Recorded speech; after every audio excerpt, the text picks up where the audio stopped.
கண்ணி மிகுந்த அல்லாஹ்வின் அடியார்களே, தியாகமின்றி சொர்க்கம் இல்லை என்கின்ற தலைப்பு இந்த ஜும்மா உரையிலே தேர்வு செய்யப்பட்டிருக்கிறது. பொதுவாக எந்த ஒன்றை அடைவதாக இருந்தாலும் அதற்கான தியாகம், அதற்கான உழைப்பு, அதை நோக்கி எடுக்கின்ற நம்முடைய முயற்சி மிக அவசியமான ஒன்று. எதிலே முயற்சி இல்லையோ, எதற்காக நாம் அர்ப்பணம் செய்யவில்லையோ, தியாகம் செய்யவில்லையோ,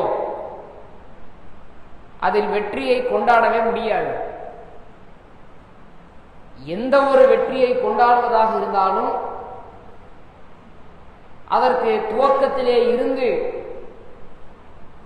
நம்முடைய உழைப்பும் தியாகமும் இருந்தாக வேண்டும் என்பதை உலக மக்கள் அனைவருமே புரிந்து வைத்திருக்கிறோம். குர்ஆனிலே அல்லாஹ் சொல்லுகிறான், இன்னமஅல் உஸ்ரி யுஸ்ரன் இன்னமஅல் உஸ்ரி யுஸ்ரா. சிரமங்களுக்கு பிறகுதான் எளியது உள்ளது. இன்னமஅல் உஸ்ரி யுஸ்ரா.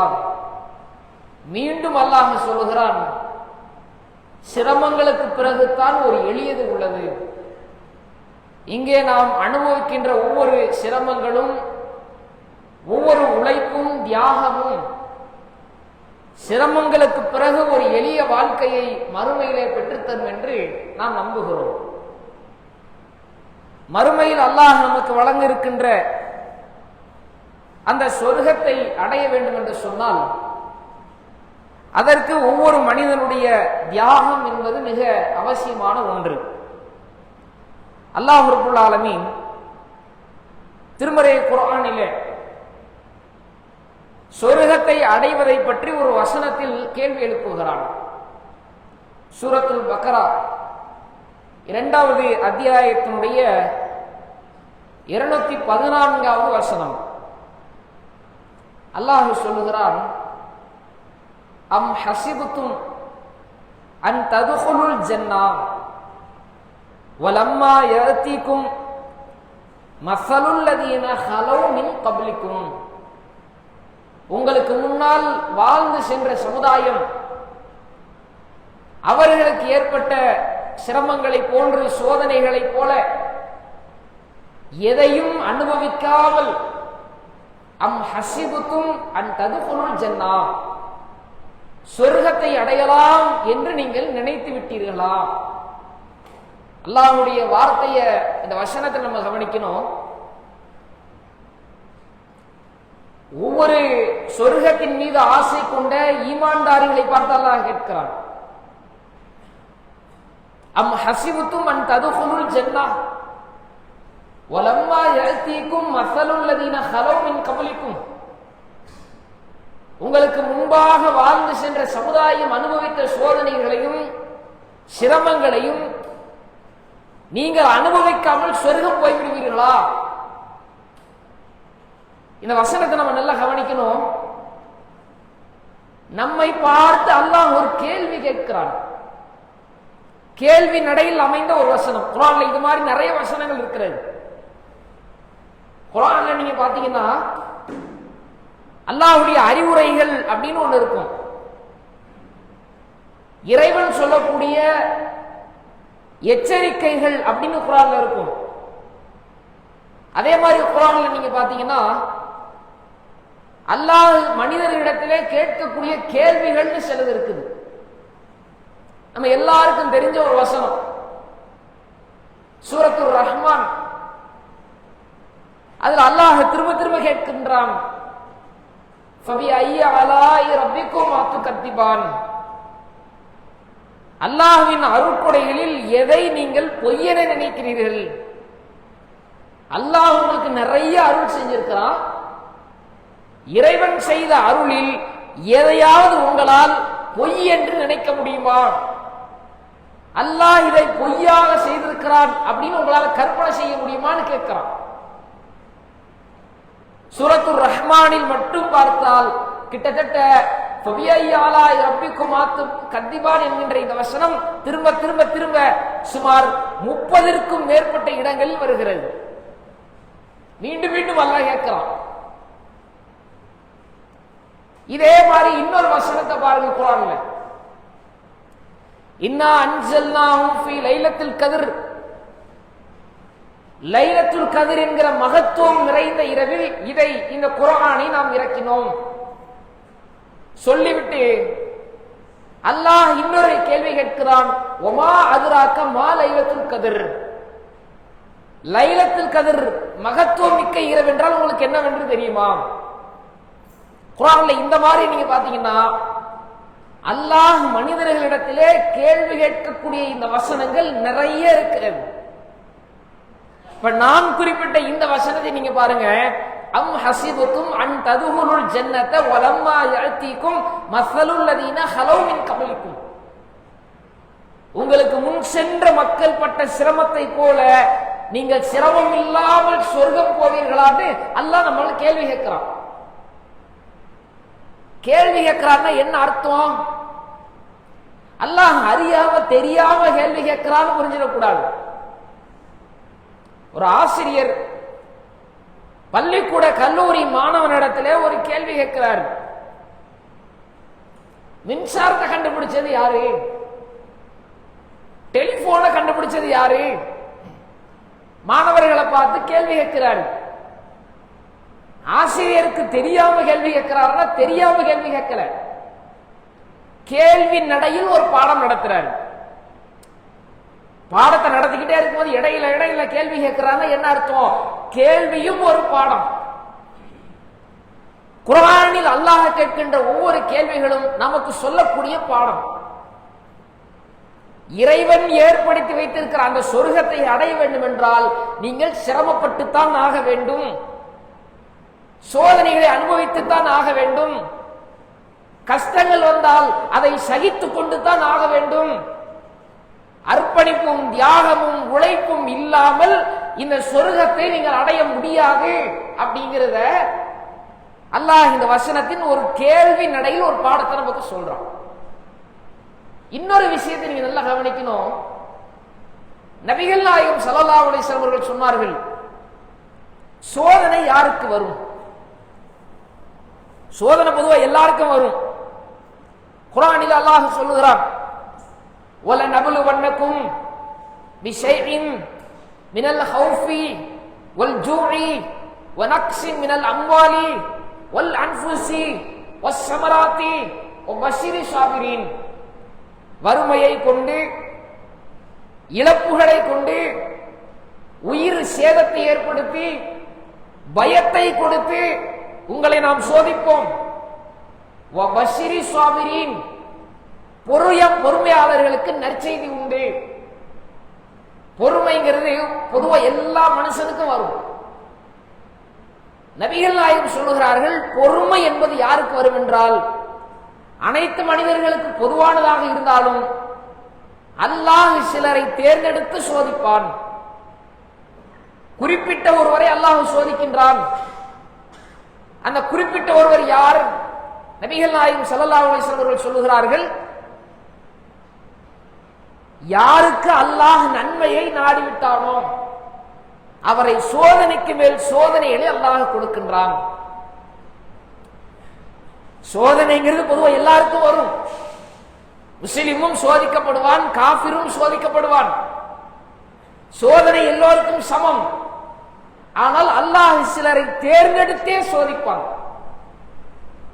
அவர் யார் என்பதை நபிகள் நாயகம் சொல்லுகிறார்கள், யாருக்கு அல்லாஹ் நன்மையை நாடிவிட்டானோ. நாமெல்லாம் என்ன நினைக்கிறோம்? நான் அல்லாஹ்வுக்கு என்ன பாவம் செஞ்சேன்னு தெரியல, எனக்கு சோதனைக்கு மேல சோதனை வருதுன்னு நினைக்கிறேன். நபிகள் நாயகம் சொல்லுகிறார்கள், யாருக்கு அல்லாஹ் நன்மை நாடிவிட்டானோ அவருக்கு சோதனைக்கு மேல் சோதனை வழங்குவான். நோயினால் அவதிப்படுகிறீர்களா? உங்களுக்கு அல்லாஹ் ஒரு நன்மையை நாடிவிட்டான் என்று பொருள். பொருளாதாரத்தை சம்பாதித்து அதை கொண்டு மனக்கோட்டை கட்டியிருப்போம். ஒரு தொழிலை ஏற்படுத்திடலாம், ஒரு வீடை கட்டிடலாம், பிள்ளைகளுடைய திருமண வாழ்க்கையை முடிச்சு வச்சிடலாம், பல கற்பனைகள் இருக்கும். உழைத்து சேமித்து வைத்த அந்த சம்பாத்தியம் கண்ணிமைக்கும் சமயத்தில் தொலைந்து விட்டதா? சோதனைக்கு மேல் சோதனையா? தளர்ந்து விடாதீர்கள். அல்லாஹ் அந்த சோதனை உங்களுக்கு தருவதன் மூலமாக இன்னொரு பெரும் நன்மையை நாடி இருக்கிறான். நபிகள் நாயகம் சொல்கிறார்கள். சிந்திச்சு பாருங்க. உலகத்திலே இங்கே அனுபவிக்கின்ற சோதனைகளை அனைத்தையும் நபிகள் நாயகம் என்னவாக சொல்லுகிறார்கள்?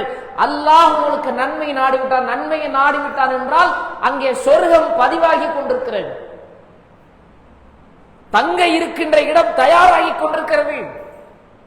நான் அங்கே சென்று குடியிருப்பதற்கான ஏற்பாடுகள் நடந்து கொண்டிருக்கிறது. அதைத்தானே நபிகள் நாயகம் சொன்னார்கள். சொர்க்கத்தை அடைய வேண்டுமானால் அதை எளிதிலே பெற முடியாது, அதற்கு பல தியாகங்கள் இருக்கும். உலகத்தில் பார்க்கிறோம்ல, ஒரு நல்ல நிறுவனத்தில் வேலை, பாரபட்சம் இல்லாமல் தாராளமான சம்பளம், வருமானம், அள்ளி கொடுக்கக்கூடிய அளவிற்கு பரக்கத்தாக ஒரு சேமிப்பு, இதெல்லாம் கிடைக்கணும்னு சொன்னா உழைப்பு இருந்தால் இவை அடையலாம், தியாகம் இருந்தால் அடையலாம், முயற்சி செய்தால் அடையலாம்னு சொல்லக்கூடிய இந்த புத்தி, அதுவே சொர்க்கம் அப்படின்னு சொல்லும் போது நமக்கு மனசுல தோன்றது என்னன்னா, எனக்கு கஷ்டம் இருக்கக்கூடாது. பள்ளிவாசலுக்கு போவேன், 5 வேளை தொழுவேன், வீட்டுக்கு வந்துடுவேன். ரமலான் மாதம் வந்தால் நோன்பு வைப்பேன், என்னால் முடிந்தால் தான தர்மம் செய்வேன், நான் எல்லா அமலையும் செய்வேன். ஆனால் நன்மையை ஏறுவதோ தீமையை தடுப்பதோ நான் ஈடுபட மாட்டேன். எத்தனை மக்கள் ஒதுங்கி நிற்கிறோம் அந்த மாதிரி. நன்மையை ஏவுவதற்கும் தீமையை தடுப்பதற்கும் நம்மிடத்தில் ஆர்வங்கள் இருக்கிறதா என்றால் ஆர்வம் குறைந்திருக்கிறது. காரணம் என்ன? நன்மையை ஏவினாலும் தீமையை தடுத்தாலும் எனக்கு சிரமம் வரும். பலர் என்னை திட்டுவார்கள், விமர்சனம் செய்வார்கள், என்னை பல வார்த்தைகளை கொண்டு புறம் பேசியும் அவதூறு பேசியும் கேலி கிண்டல் செய்தும் என் மனதை நோகடிக்கின்ற பல வழிகளையும் செய்வார்கள். நான் உண்டு, என் நன்மை உண்டு, எனக்கான அமலை நான் சேர்த்துக் கொள்கிறேன் என்று தொழுகை, நோன்பு, தர்மம், குர்ஆன் ஓதுதல் என்கிற இந்த நன்மையோடு நிறுத்திக் கொண்ட எத்தனை முஸ்லிம்களை இன்றைக்கு பார்க்கிறோம். ஒரு தீமையை தடுங்களேன். நம்முடைய பிள்ளை வயதில் இருக்கின்ற ஒருவன் 6வது வகுப்பு படிக்கிறான், 5வது வகுப்பு படிக்கின்றான், சாலையில சர்வ சாதாரணமா சிகரெட் பிடிச்சுக்கிட்டு நடக்கிறான். நாம பார்த்தா அவனை திட்ட வேண்டாம் செய்வோம். அவனை மட்டும் இல்ல, அவனுடைய பெற்றோரையும் சேர்த்து திட்டுவோம். புள்ள பெற்றிருக்கிறான் பாரு, அவனை கூப்பிட்டு அறிவுரை சொல்லி தீமையை தடுத்து நல்லுபதேசம் செய்தவர்கள் நம்மில் இருப்போமா? சமுதாயத்தில் நடக்கிற அட்டூழியங்களை, அழிச்சாண்டியங்களை பார்த்தால், அநியாயங்களை பார்த்தால் அவர் செய்பவரையும் திட்டுகிறோம், அதற்கு துணையாக இருப்பவரையும் திட்டுகிறோம். 3வது நபராக தெருமுனையில் நின்று பேசிவிட்டு செல்கிறோமே தவிர தீமையை தடுக்கும் மனசு வரலையே. தீமையை தடுப்பதும் ஒரு மார்க்கப்படித்தானே. ரபியுல் அவ்வல் மாதத்திலே மௌலிது ஓதினார்கள், எல்லோருக்கும் தெரியும். மௌலிது ஓதுகிறார்கள், பாவம் செய்கிறார்கள் என்று சமூக வலைதளத்திலே கொந்தளிக்கின்ற நான், உங்களுக்கு தெரிந்த, நமக்கு தெரிந்த எத்தனை மக்களிடத்திலே மௌலிது ஓதுவது பாவம் என்று கண்டிச்சிருப்போம், தவறுன்னு சொல்லி இருப்போம். உள்ளத்திலே கை வைத்து உளப்பூர்வமாக சிந்தித்து பாருங்கள். தவறுன்னு சொல்றோம், அதை செய்பவர்களை விமர்சிக்கின்றோம், சமூக வலைதளங்களில் பதிவாக போட்டு தள்ளுறோம். மௌலிது ஓதுறது பாவம். பல வெட்டுக்களில் படிக்கிறார்கள், சினிமா பாடலில் படிக்கிறார்கள், ஆடல் பாடல் கச்சேரிகள் நடத்துகிறார்கள். அநியாயம் இல்லையா என்று கொந்தளிக்கின்ற மக்களை பார்த்து கேட்கிறேன், அவர்களிடத்தில் உரிமையோடு தாவா செய்து தீமையை தடுத்தோமா? இது ஒரு ஆப்ஷன். மக்களுக்கு இலகுவாக செய்தியை கொண்டு சேர்ப்பதற்குத்தான் சமூக வலைதளமே தவிர முழு தாவாவும் இதுதான் நினைச்சிடக்கூடாது. அப்படித்தான் இன்றைக்கு நம்முடைய வாழ்க்கை பயணிக்க ஆரம்பித்து விட்டது. சிந்திக்க வேண்டும். முழு தாவா சமூக வலைதளம் புரிஞ்சுக்கிட்டோம். அது தாவாவை ஒரே நேரத்தில் பல மக்களுக்கு கொண்டு செல்வதற்கு ஒரு வழி, அவ்வளவுதான்.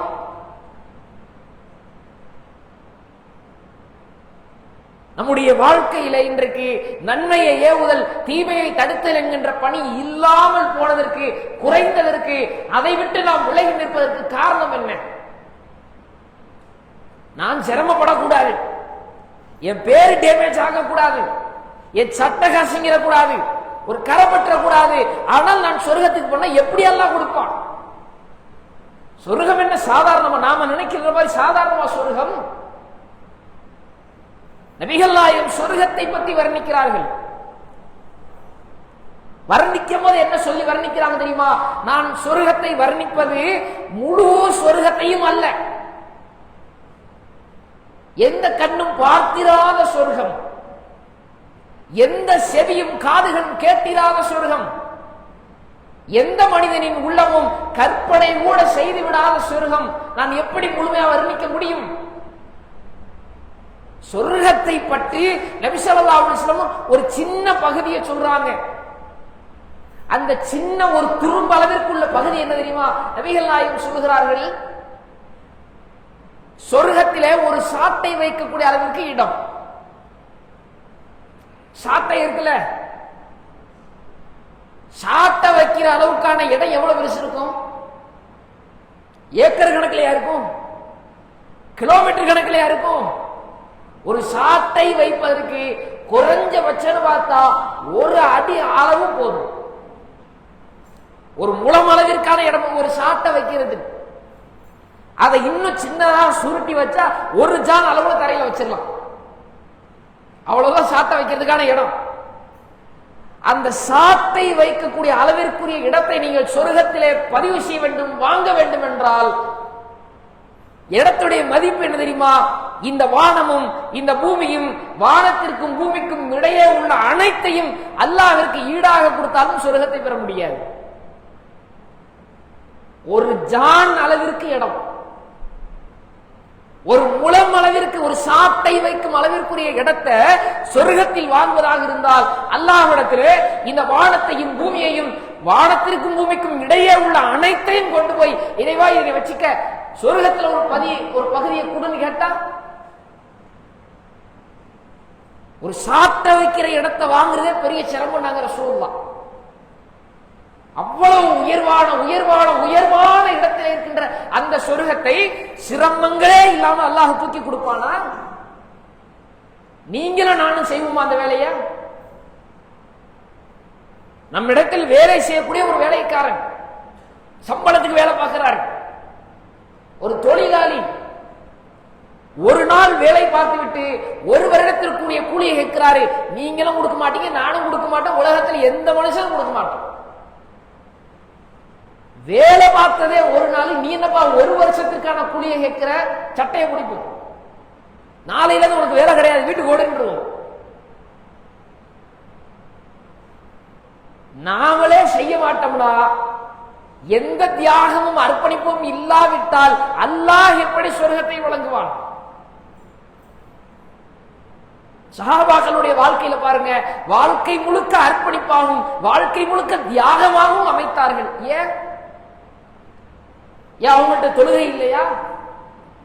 நோன்பு வைக்கலையா? தான தர்மம் செய்யலையா? எல்லா நன்மைகளையும் செய்தார்கள். நன்மை ஒன்று மட்டுமே சொர்க்கத்திற்கு கொண்டு சேர்க்கும் என்றால் சஹாபாக்கள் ஏன் பல தியாகங்களை செய்ய வேண்டும்? வார்த்தைகளிலே சொல்லி விளக்கிவிட முடியாத தியாகங்கள் சஹாபாக்கள் வாழ்க்கை. நபி தோழர்களை பாருங்கள், பத்ர் யுத்த களம் நடக்கின்றது.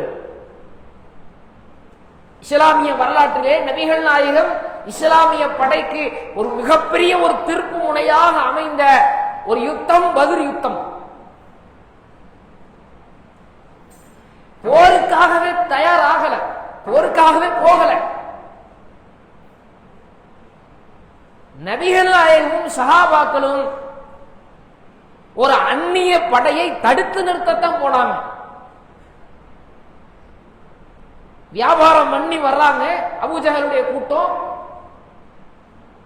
இந்த கூட்டத்தை வழிமறைச்சு நிப்பாட்டுறாங்க. ஆனால் அந்த அந்நிய கூட்டத்தை தடுத்தது யுத்தமாக மாறுகிறது. ஒரு கட்டத்தில் யுத்தத்தை சந்தித்து தான் ஆக வேண்டும்ங்கிற ஒரு நிர்பந்தத்துக்கு ஆளாகிட்டாங்க. வேற வழி இல்லை, போரிட்டு தான் ஆகுங்கிற ஒரு கட்டாயம். போர் புரிந்துதான் ஆக வேண்டும் என்று கட்டாயமான பிறகு தன் படையை பார்க்கிறார்கள். 313 இருந்து 315, 16 உள்ளதான் இருக்கும். ரொம்ப எண்ணிக்கையில் சொற்பமான மக்கள். எண்ணிக்கையில ஏன் சொற்பம்? 300 பேரை ஏன் சொற்பம்ங்கிறோம்னா, ஆப்போசிட்ல எத்தனை பேர் இருக்கிறாங்கன்னு பார்த்துதான் இது அதிகமா குறைவான்னு சொல்ல முடியும். அப்படியே எதிர்த்தரப்புல 100 பேர் இருக்கிறாங்க, நாம 300 பேர் இருக்கிறவன்னு பெருமையா சொல்லலாம். ஆப்போசிட்ல அங்க பார்த்தா 1000க்கு மேல நிற்கிறாங்க, இங்க 313 தான் இருக்கிறாங்க. 700 பேர் கூட. 1000 வச்சுக்கிட்டாலும் இங்க 300 வச்சாலும் 700 பேர் கூட நிக்கிறாங்க. இங்க ஒரு ஆள் இன்னொரு ஒருவர் நேருக்கிடையே ஒத்தைக்கு ஒத்த மோதினா கூட 300 பேர் தான் தாக்கலாம். மீதம் இருக்கிற 700 பேரை என்ன செய்யறது? இது யுத்தம் புரிய வேண்டிய கூட்டமா? தற்கொலைக்கு சமம். 300 பேரோட 1000 பேரை எதிர்த்து நின்றால் அது 300 பேரும் தற்கொலை செய்வதற்கு சமம். நபிகளாரும் சஹாபாக்களும் யுத்தத்திற்கு தயாராகி நின்றுட்டாங்க. ஆளும் குறைவு, போருக்கான ஆயுதங்கள் இல்ல, போருக்கான வாகனம் இல்ல. இன்னும் சொல்றதாக இருந்தால் படையில் இருக்கிற பெரும்பாலானவர்கள் வயதில் மூத்தவர்கள். சண்டை போடுற வயசே இல்லை அவங்களுக்கெல்லாம். இளைஞர்களும் இருந்தார்கள், நடுத்தர வயதுடையவர்களும் இருந்தார்கள், வயதில் மூத்த பெரியவர்கள் தான் அதிகமா இருந்தாங்க. நபிகள் நாயகம் ஸல்லல்லாஹு அலைஹி வஸல்லம் அவர்களுக்கே வயசு அப்ப 53, 50 தாண்டிருச்சு. படையில் நிற்கிறார்கள். நபிகள் நாயகம் ஸல்லல்லாஹு அலைஹி வஸல்லம் அவர்கள் யுத்தம் நடந்து கொண்டிருக்கிற சமயத்திலே அந்த கூட்டத்தை பார்த்து சொன்னார்கள், முஸ்லிம்களுடைய படை போரிட்டுக் கொண்டிருப்பதை பார்த்து சொன்னார்கள், மன் குத்தில தூன தீனிஹி ஃபஹுவ ஷஹீத். இந்த தீனுக்காக போரிடுகின்ற இந்த களத்திலே எவர் கொல்லப்பட்டு விட்டாரோ அவர் ஷஹீத் ஆவார், உயிர் தியாகி அப்படின்னா. ரசூலுல்லாஹ்க்கு பக்கத்தில் ஒரு நபித்தோழர் இருக்கிறார், உமைர் பின் அல் ஹுமாம் ரலியல்லாஹு அன்ஹு. அவங்க கேட்டாங்க ரசூலுல்லாஹ் இடத்துல, அல்லாஹ்வின் தூதரே, சொர்க்கம் இந்த வானத்தையும் பூமியையும் விட பிரம்மாண்டமானதா? ரசூலுல்லாஹ் சொன்னாங்க, ஆமாப்பா, சொர்க்கம்ங்கிறது வானத்தையும் பூமியையும் விட பிரம்மாண்டமானதுதான் அப்படிங்கிறாங்க. இப்ப அந்த நபித்தோழர் கேட்கிறார், அல்லாஹ்வின் தூதரே, அப்படி என்றால் அந்த சொர்க்கத்தை நான் அடைவதற்கு இந்த களத்திலே கொல்லப்பட்டால் நான் சொர்க்கம் செல்வேனா என்று கேட்கும் போது நபிகள் நாயகம் சொன்னார்கள், அல்லாஹ் சொர்க்கவாசிகள் என்கின்ற பட்டியலிலே உங்கள் பெயரையும் சொல்லுகிறான். உமைர் பின் அல் ஹுமாமை பார்த்து நபிகள் நாயகம் சொல்லுகிறார்கள், இந்த களத்திலே கொல்லப்பட்டால் சொர்க்கவாசி தான், சொர்க்கவாசிகளின் பட்டியலின் பெயரில் உங்கள் பெயர் இருக்கிறது அப்படின்னாங்க. அந்த நபித்தோழர் உடனே என்ன செய்தார், ரசூலுல்லாஹ்விடத்தில் பேசும்போது தன்னுடைய முதுகுக்கு பின்னால அம்புகளை எல்லாம் வைக்கக்கூடிய ஒரு கூண்டு முதுகுல கட்டி இருக்கிறாங்க, ஒரு குடுவை மாதிரி கட்டி இருக்கிறாங்க. அதுக்குள்ள சில பேரித்த பழங்கள் இருக்கு, அந்த பேரித்த பழங்கள் எடுத்து சாப்பிட்டுக்கிட்டே பேசுறாங்க. ரசூலுல்லாஹ் சொன்னாங்கல்ல, உமைர் பின் அல் ஹுமாம் அவர்களை பார்த்து, இந்த களத்திலே நீங்கள் கொல்லப்பட்டால் நீங்கள் சொர்க்கவாசி, சொர்க்கவாசிகளின் பட்டியலில் உங்கள் பேர் இருக்குன்னு சொன்னாங்கல்ல. சாப்பிட்ட பாதி பேரிச்சம்பழம் வாயில, மீதி கையில் இருப்பதை தூக்கி வீசுகிறார், களத்தை நோக்கி ஓடி செல்கிறார், எதிரிகளோடு கடுமையாக போரிடுகிறார், சண்டையிடுகின்றார். ஒரு கட்டத்திலே அவர் எதிரிகளால் ஷஹீதாக்கப்பட்டார். சிந்தித்து பாருங்கள் அருமை சகோதரர்களே, நம்முடைய பெயரெல்லாம் சொர்க்கவாசிகளில் இருக்கிறதா நரகவாசிகளில் இருக்கிறதான்னு மறுமையில போய் நின்னாதான் தெரியும், உலகத்தில் தெரியாது. அவர் உலகிலே வாழும் போதே நபிகள் நாயகம் சொல்கிறார்கள், சொர்க்கவாசிகளின் பட்டியலில் உங்கள் பெயர் இருக்கிறது என்று, நிச்சயம் சொர்க்கத்திற்கு செல்வீர் என்று சொன்னார்கள். தாமதிச்சிருக்கலாம்ல. உதாரணத்துக்கு ஒரு ட்ரெயின்லயோ பஸ்லயோ நம்ம பயணிக்க போறோம், ரிசர்வேஷன் பண்ணலன்னா என்ன பண்ணுவோம்?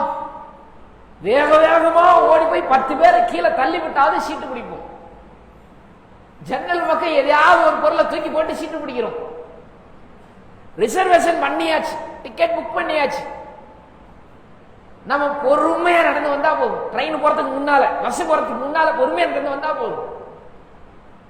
ஏன் சீட்டு முண்டி அடிக்கணுமா? அவசரம் இருக்குதா?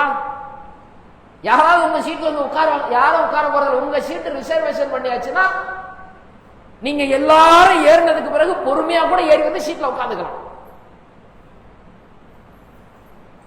இந்த உமைர் பின் அல் ஹுமாம் அவர்களுக்கு சொர்க்கம்னு பதிவாகிருச்சு. 5 வருஷம் கழிச்சாலும் அவருக்கு சொர்க்கம், 50 வருஷம் கழிச்சாலும் சொர்க்கம். சொர்க்கம் மாற போறது இல்லை தானே, அல்லாஹ் பதிவு பண்ணிட்டா. இருந்தாலும் அந்த நபித்தோழர் என்ன செய்கிறார்? சொர்க்கம்னு பதிவானதுக்கு பிறகு இந்த உலகத்தில இருந்து ஒரு நிமிடத்தை நான் வாழ்வதை கூட எனக்கு தூரமாக நினைக்கின்றேன் அப்படின்னு களத்துக்குள்ள போய் ஷஹீதாகிறார் என்று சொன்னால் அவருடைய உள்ளத்திலே பதிவாகி இருந்தது என்ன தெரியுமா? இங்கே நான் அனுபவிக்கின்ற எல்லா சிரமமும் எனக்கு சொர்க்கத்தை பெற்றுத்தரும். சோதனைகள் வராதா என்று எதிர்பார்த்தார்கள். ஏன்? சொர்க்கத்தை பெறும் லட்சியம். எங்க இன்னைக்கு நமக்கு சோதனை வந்துருமோன்னு பயப்படுறோம். நபித்தோழர்கள் நபிமார்கள் சோதனைகள் வராதா என்று எதிர்பார்த்தார்கள். ஏனென்றால் சோதனையை சந்திக்கின்ற ஒருவனுக்குத்தான் அல்லாஹ் சொர்க்கத்தை வழங்குவான். நம்முடைய வாழ்க்கையிலே நாம் எடுத்து செல்லக்கூடிய நன்மையான பணிகள் ஒவ்வொன்றுக்கும் சோதனைகள் நிச்சயம் வரும். பிதாத்துக்கு எதிராக பிரச்சாரம் செய்கிறீர்களா? பிதாத்துக்கு எதிரானவர்களாக நீங்கள் வாழுகிறீர்களா? சோதனை வரும். ஷிர்க்குக்கு எதிராக பிரச்சாரம் செய்கிறீர்கள், ஷிர்க்குக்கு எதிரானவராக நீங்கள் வாழுகிறீர்கள், உங்கள் நடைமுறை காட்டுகிறது, கண்டிப்பாக சோதனை வரும். வியாபாரத்தில் நேர்மை, ஹலால், நியாயம் எல்லாம் பேணுகிறீர்கள், உங்களுக்கு சோதனை வரும். உண்மை பேசுகிறீர்கள், சத்தியத்தில் நிற்கிறீர்கள், உங்களுக்கு சோதனை வரும். இந்த சோதனைகளை அனைத்தையும் நாம் பார்க்கின்ற போது தளர்ந்து போய்விடக் கூடாது. அல்லாஹ் சொல்லுகின்றான், வலா தஹினு வலா தஹ்சனு வஅன்துமுல் அலௌன இன் குன்தும் முஃமினீன். நீங்கள் மூமின்கள், நீங்கள் வெற்றியாளர்கள். ஏன் தளர்கிறீர்கள்? ஏன் கவலைப்படுகிறீர்கள்? உறுதியோடு போரிடுங்கள், உறுதியான நம்பிக்கை கொள்ளுங்கள், நிச்சயம் நீங்களே வெற்றி பெறுவீர்கள் என்று அல்லாஹ் குர்ஆனிலே சொல்வதை பார்க்கிறோமே. சிரமங்களையும் சோதனைகளையும் கண்டு பின்வாங்கி ஓடுபவன் ஒரு உண்மையான மூமினாக இருக்க முடியாது. வரட்டும், எந்த வகையினாலும் வரட்டும். பொருளாதார ரீதியில் அல்லாஹ் என்னை சோதிக்கின்றானா, அந்த சோதனைகளை அல்லாஹ்விற்காக நான் பொறுக்க தயார்.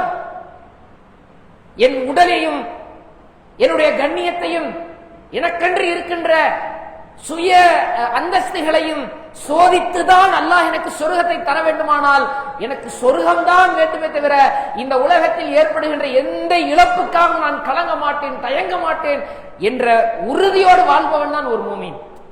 அப்படிப்பட்ட ஒரு உறுதி, ஒரு பண்பு, ஒரு பக்குவம் எல்லாம் ஒரு நேரத்தில் தௌஹீத்வாதிகளான நம்மிடத்தில் இருந்தது, கண்டிப்பாக இருந்தது, நிச்சயமாக இருந்தது. ஆனால் இன்றைய காலகட்டத்தில் அதுவெல்லாம் குறைந்திருக்கின்ற ஒரு காட்சியை பார்க்கிறோம். சோதனைக்கு அஞ்சக்கூடிய தௌஹீத்வாதிகளை பார்க்கிறோம். பலருடைய விமர்சனத்திற்காக தன்னுடைய மார்க்க பணியை, பிரச்சார பணியை ஒதுக்கி வைக்கக்கூடிய தௌஹீத்வாதிகளை இன்றைக்கு பார்க்கிறோம். அதுவெல்லாம் இந்த உலகத்தின் சில மோகத்திற்காக நம்மை மாற்றும். மறுமையில் நிரந்தர நரக படுகொலிக்கு அதை நம்மை தள்ளிவிடும், சொர்க்கத்திலிருந்து நம்மை தடுத்துவிடும். அன்பிற்குரிய தோழர்களே, நாம் அனைவரும் சொர்க்கத்தை நம்பியவர்கள், சொர்க்கத்தின் மீது லட்சியம் கொண்டவர்கள். நாம் ஒவ்வொரு நன்மையான காரியங்களும் இனியும் வேகமாக முன்னெடுப்போம். தாவா பணியை, நன்மையை ஏவுதல், தீமையை தடுத்தல், மார்க்க பணியை கொண்டு செல்லக்கூடிய அந்த லட்சிய பாதையை இப்போது செய்து கொண்டிருப்பதை விட இன்னும் வீரியமாக கொண்டு செல்வோம். மார்க்கத்தில் எவ்வளவு பேணுதலாக இன்றைக்கு இருக்கிறோமோ இதைவிட கூடுதல் பேணுதலை, நன்மையின் மீதான ஒரு ஆர்வத்தை இனியும் இன்ஷா அல்லாஹ் அதிகரிப்போம். எத்தனை சோதனைகள் வந்தாலும் அதை அல்லாஹ்விற்காக பொறுத்து கொண்டு வாழ்வோமேயானால் அது நமக்கு நிரந்தரமான சுவனத்தை பெற்றுத்தரும். அதில் நாம் உறுதியா இருக்கணும். இறுதியாக ஒரே ஒரு சம்பவத்தை சொல்லி முடிக்கின்றேன். நபிகள் நாயகம் ஸல்லல்லாஹு அலைஹி வஸல்லம் உடைய காலத்திலே ஒரு பெண்மணி வந்தார்கள். ரசூலுல்லாஹ்விடத்தில் கேட்டாங்க, அல்லாஹ்வின் தூதரே, என்னுடைய மகன் போர்க்களத்திலே கொல்லப்பட்டு விட்டார், அவர் எங்க இருக்கிறார்? அவர் சொர்க்கத்தில் இருக்கிறார் என்று சொன்னால் நான் சந்தோஷப்படுவேன். வேற எங்கும் அவருக்கு நிலை மாறிவிட்டது என்றால் நான் கடுமையாக அழுவேன். அவர் எங்க இருக்கிறார்? ரசூலுல்லாஹ்விடத்தில் கேட்டாங்க. அல்லாஹ்வின் தூதர் அவர்கள் சொன்னார்கள், யா உம்மு ஹாரிசா, உம்மு ஹாரிசாவின் தாயாரே, இங்க வாங்க. உங்களுடைய மகன் உயர்ந்த சொர்க்கமான ஜன்னத்துல் ஃபிர்தௌஸ்ல இருக்கிறார், போங்க. கவலைப்படுறீங்களா? உங்க மகன் எங்க இருக்காரு கவலைப்படுறீங்களா? அவர் சோதனைகளை சந்தித்ததின் காரணமாக அவரை அல்லாஹ் எங்கே குடியிருக்க வைத்திருக்கின்றார் தெரியுமா? சொர்க்கத்திலே பல படித்தரங்கள் உண்டு. அதிலே உயர்வான சொர்க்கமான ஜன்னத்துல் ஃபிர்தௌஸிலே அல்லாஹ் அவரை குடியிருக்க செய்திருக்கிறான் என்று நபிகள் பெருமானார் சொல்லி அனுப்பினார்களே. அந்த தாய், என் மகன் இறந்து விட்டான், சோதிக்கப்பட்டான், நான் கவலையில் இருக்கிறேன், அது பெரிதல்ல, என் மகன் சொர்க்கத்தில் இருக்கிறானா அது போதும்.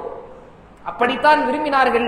நாமும் நம்முடைய வாழ்க்கையிலே நமக்காகவும் நம்முடைய குடும்பத்திற்காகவும் அல்லாஹ்விடத்திலே பிரார்த்திப்போம். அல்லாஹ் ரப்பல் ஆலமீன் நாம் அனுபவிக்கின்ற ஒவ்வொரு சிரமங்களுக்கும் சோதனைகளுக்கும் வெற்றி பலனாக மறுமையிலே சொர்க்கத்திலே நம்மை குடியிருக்க செய்வானாக என்ற பிரார்த்தனையோடு இந்த உரையினை நிறைவு செய்து கொள்கிறேன். வ ஆகிரு தஅவானா அல்ஹம்துலில்லாஹி